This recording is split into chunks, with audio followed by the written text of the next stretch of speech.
Number 2, pray that God would move our hearts from criticism to encouragement.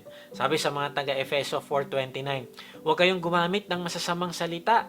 Lagi ninyong sikapin na ang pangungusap ninyo'y makakabuti at angkop sa pagkakataon upang pakinabangan ng mga makakarinig. Narealize ko na ang kalooban ng Diyos ay ang lalabas dapat sa ating bibig ay makakabuti at makakapagpalakas sa ating kapwa. Nakakalungkot kasi sanay tayo na nagkikriticize at ang katwiran natin ay biro lang naman yan para lang maging masaya yung kwentuhan. Kaibigan, maaaring sa tingin mo ay okay lang yan sa'yo pero sa iba ay maaaring nakaka-offend ka na. At kung nakaka-offend ka, ay hindi to makakabuti at makakapagpalakas sa kanya. Na-realize ko ako din, kailangan ko practicein na maging maingat sa mga salitang ginagamit ko sa aking pakikipag-usap sa ibang tao. Kailangan ko itanong muna sa aking sarili kung ang sasabihin ko ba ay makakapagbigay papuri sa Diyos o hindi.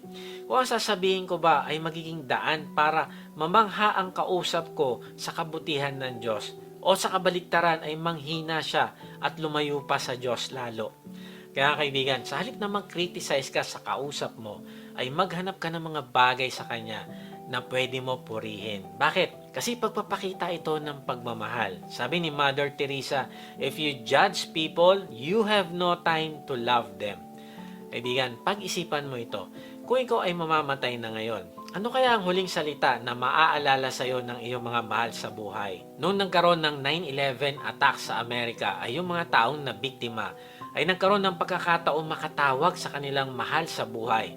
Nagpaalam sila at sinabi nila na mahal na mahal nila yung kanilang asawa at mga anak. Gusto nilang maalala sila ng kanilang mga mahal sa buhay kung gaano nila kamahal ang mga ito. Kaya lang, marami ding tao na hindi nagkaroon ng time na tumawag sa kanilang mahal sa buhay. Imagine natin ito. Gaano karami sa kanila yung nagkaroon ng masasakit na salita sa kanilang mahal sa buhay nung mga araw bago sila namatay. Gaano karami yung nakipagsigawan at nakipagsumbatan sa mahal nila sa buhay nung gabi bago sila mamatay. Narealize ko na may mga taong hindi mapatawad ng sarili dahil nung bago namatay ang mahal niya sa buhay ay galit at masasakit na salita ang huling nasabi niya dito. Sabi sa mga taga-Efeso 4:32, sa halip, maging mabait kayo at maawain. Magpatawad kayo sa isa't isa tulad ng pagpapatawad sa inyo ng Diyos dahil kay Kristo. Kaibigan, ipanalangin mo sa Diyos na tulungan kanyang baguhin ng galit, kritisismo at panghuhusga at palitan ito ng pagmamahal at pagpapalakas sa kapwa. Ask God to help you move from criticism to encouragement.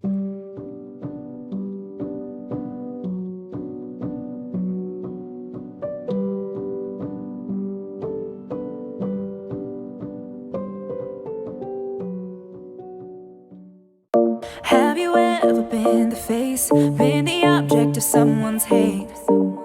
Like you stood all alone. Have you ever felt this way? Have you ever been betrayed, labeled words you just can't say? Suffered silently, wanting to be erased.